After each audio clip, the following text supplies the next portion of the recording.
अरबी समुद्रामध्ये एलिफंटाकडे जाणारी नीलकमल नावाची बोट उलटलेली आणि मोठी दुर्घटना घडलेली आहे। तर महत्त्वाची अपडेट आपल्यापर्यंत पोहोचते। या बोटीमध्ये 75 ते 80 प्रवासी प्रवास करत असल्याची माहिती आहे। नौदलाची बोट धडकल्याने मोठी दुर्घटना घडली। आता व्हिडिओ देखील या दुर्घटनेचा समोर आलेला आहे। तर नौदलाची बोट धडकल्याने प्रवासी बोटीचे 2 तुकडे झाल्याचं दिसतंय। तर प्रवासी बोटीतील 66 जणांना वाचवण्यात यश आलेलं आहे। जे बेपत्ता आहेत त्यांचा शोध आता युद्ध पातळीवर सुरू करण्यात आलेला आहे। तर मृत्यूंचा आकडा वाढण्याची भीती देखील आता व्यक्त करण्यात आलेली आहे। थेट अरबी समुद्रातील ही दृश्य आपण पाहतोय। अंधार देखील पडलेला आहे आणि आता शोध कार्य देखील सुरू आहे। तर बोट बुडाल्यानंतर अनेक प्रवासी हे समुद्रामध्ये बुडाले।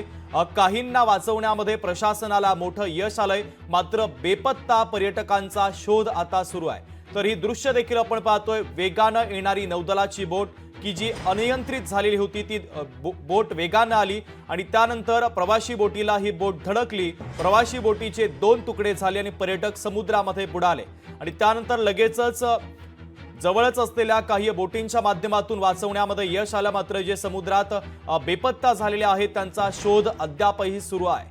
तर ही दृश्य देखील आपण पाहतोय। विचलित करणारी खऱ्या अर्थानं भयावह अशी ही दृश्य आहेत। त्यानंतर जे रेस्क्यू ऑपरेशन करण्यात आलेलं आहे त्या रेस्क्यू ऑपरेशनची देखील ही दृश्य आपण पाहतोय। अरबी समुद्रामध्ये फेरी बोट उलटली आणि यामध्ये 3घांचा मृत्यू झालेला आहे। तर मृत्यूंचा आकडा वाढण्याची भीती आता व्यक्त केली जाते। प्रवासी बोटीतील 66 पेक्षा अधिक जणांना वाचवण्यात आता प्रशासनाला यश आलेलं आहे। शोध कार्य युद्ध पातळीवर सुरू आहे। बचाव कार्य देखील आता युद्ध पातळीवर सुरू आहे।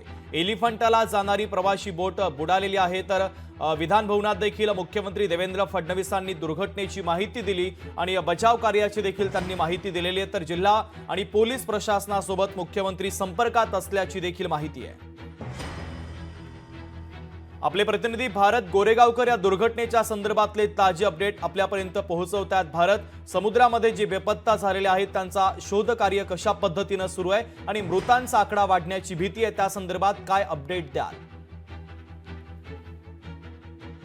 या वर्षाला निरोप देतानाची सर्वात मोठी दुर्घटना अशी म्हणता येईल, कारण एलिफंटाकडे जाणारी प्रवासी बोट, या बोटीला एका बोटीची धडक लागली आणि ही दुर्घटना झालेली आहे। यामध्ये जे प्रवासी प्रवास करत होते त्यांना वाचवण्यासाठी शर्थीचे प्रयत्न प्रशासनाकडून करण्यात जात आहेत। जी माहिती आपल्याकडे मिळते त्यानुसार करंजा नेव्ही एरिया जो आहे उरणमधला, त्यामध्ये त्या एरियामध्ये नेव्हीनी याशिवाय पोलिसांनी देखील त्या ठिकाणी पोहोचलेले आहेत। पोलीस सुद्धा यंत्रणा या ठिकाणी पोहोचलेली आहे आणि नेव्हीचा करंजा एरिया आहे। या भागातून जे प्रवासी या बोटीमध्ये अडकलेले आहेत किंवा जे बचावलेले आहेत त्यांना रेस्क्यू करण्याचं युद्ध पातळीवरती काम सुरू झालेलं आहे। हा प्रिमाइसेस पूर्णपणे नेव्हीचा असल्यामुळे बाकी अन्य कुणालाही त्या ठिकाणी पोहोचता येत नाही आहे। मात्र जी माहिती आपल्याला मिळते त्यानुसार नेव्ही आणि पोलीस यंत्रणा पराकोटीचे त्या ठिकाणी प्रयत्न करतायत।